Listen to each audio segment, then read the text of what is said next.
Hi, everyone, and welcome to our series of interviews for Open Conference. My name is Matina Tsavli, and today we have the pleasure to be with Sotiris Sotiropoulos. Welcome. Hi, Matina. Thank you very much for having me. Sotiris is a seasoned user experience researcher specializing in mixed methodologies at Meta, and he is also one of our speakers in the upcoming Open Conference that will be held on the 22 and 23 of November at the A Center at Marousi, Greece. Sotiris will be talking about measuring UX for monitoring tools. Sotiris, thank you so much for joining our conference. Our audience would like to get to know you a bit better. So I have prepared some questions for you. That's great. I'm very excited for the conference, and thank you very much for the invite. And of course, I'm here for your amazing questions. Because Okay, okay, let's start. So, what inspired you to pursue a career in user experience research, and how has your journey evolved over the years? nice, yeah, really interesting question. So, my background back in the day is with UX design. I come from a more design background. From many years ago, it has contributed a lot to what I do today. I was working with a variety of product teams covering the end-to-end UX needs that they had, focusing on different kinds of solutions. This inevitably meant that I had to apply research in every iteration. I need research methodologies to evaluate the design solutions that I was creating to make things more effective and more efficient for our customers, of course. Quite early on, I realized the importance of discovery work. Anything that had to do with research purposes to identify user needs, along with the evaluation that was necessary, of course. Practically examining the problem apart from just the solution itself.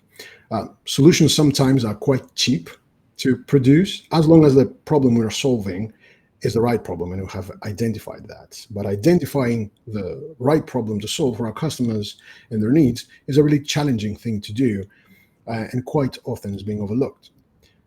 Generative research in particular is more important to this and eventually became a fundamental part of my work and what I was doing and the whole design process.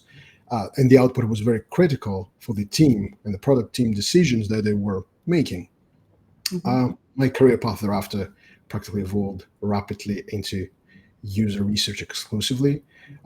Every team I joined afterwards were practically had a lot of maturity and significant maturity actually with product design, but they lacked a lot in the expertise of user research, which I was there to provide, of course.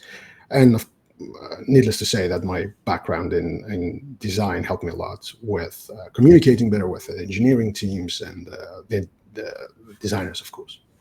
Okay, so I will quote you from what you previously mentioned. Is it often that the client cannot understand the problem,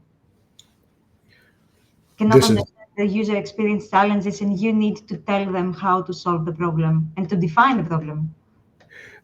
it's the client sometimes, it's the product team sometimes. So it totally depends on the situation.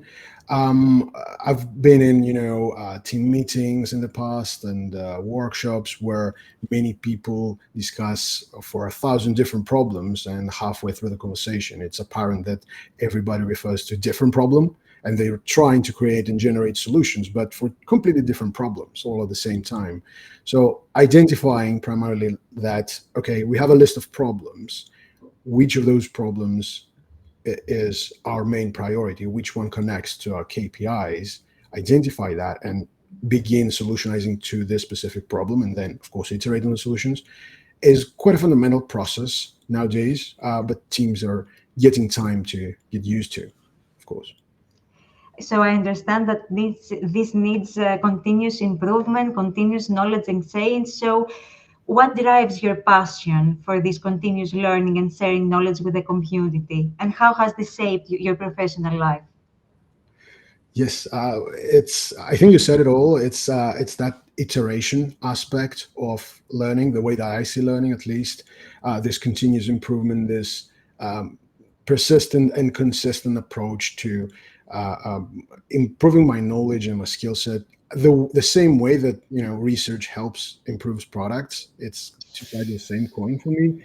I have a very simple heuristic in my learning and growth.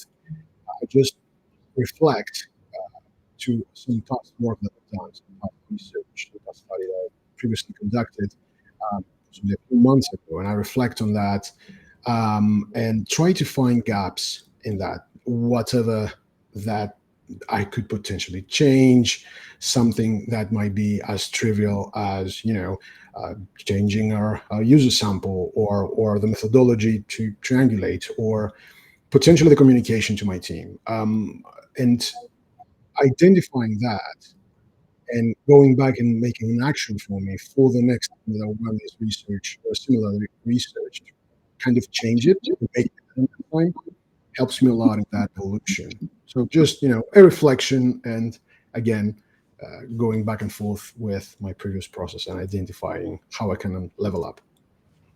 Great. So you described not only a change in the technologies that we need to keep up with, but a change also in the culture. How? Potentially, yes. Mm, Sorry. yes. Okay, perfect. So in your upcoming speech, you will be discussing about how to measure UX for monitoring tools. What inspired you to write the speech? Yes. So measuring the user experience for products in general is something that I've observed many teams, many product teams to struggle with in the past. They either lack the capacity or knowledge, or they don't know how to approach this, or they sometimes don't see the return on investment to that. More mature product teams, they try to find a tangible metric to assess the quality of their releases, for example, from a UX perspective, right? Not only from an engineering perspective or design perspective. Less mature teams, they end up with just one line in the roadmap that says like user friendly. But that's not enough because user friendly is not necessarily a tangible metric and it's not measurable as it is. But there are different methodologies and approaches to that, and it's quite difficult for product teams to standardize this process to have a way to assess the user journeys and try to optimize them continuously and not only at the top line KPI like revenue or retention, but also at the user level, talking about task completion, effectiveness, efficiency, usability, utility.